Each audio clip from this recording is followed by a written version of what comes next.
আসসালামু আলাইকুম এভরিওয়ান, কেমন আছো সবাই? চলো আজকে বর্ষার কদম ফুল আঁকানো যাক। প্রথমেই আমি স্কেচ করে নিয়েছি ছবিটি। এখানে কেউ একজন হাতে কদম ফুল ধরে আছে।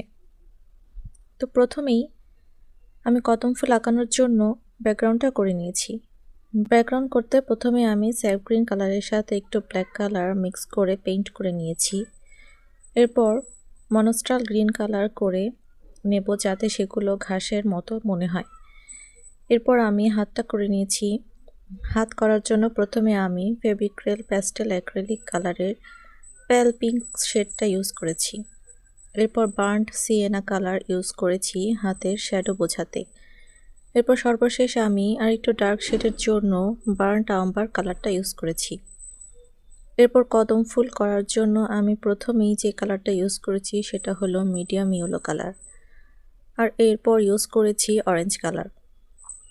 এরপর এই দুইটা কালারকে শুকিয়ে যাওয়ার আগেই ফেভিক্রিলের প্যাস্টেল অ্যাক্রিলিক কালারের বাটার কাপ ইয়েলো শেড দিয়ে ভালো করে ব্লেন্ড করে নিয়েছি।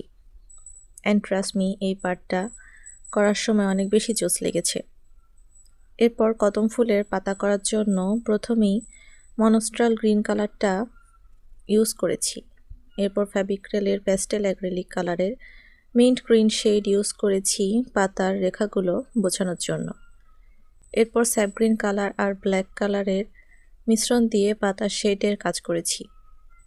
এরপর টাইটেনিয়াম হোয়াইট কালার দিয়ে কদম ফুলের যে সাদা অংশটা আছে সেটা করেছি। আমার নামটা মনে পড়ছে না সাদা অংশটার। তো এই ছিল আজকের কদম ফুল পেইন্টিং। কেমন হলো সবাই অবশ্যই জানাবে।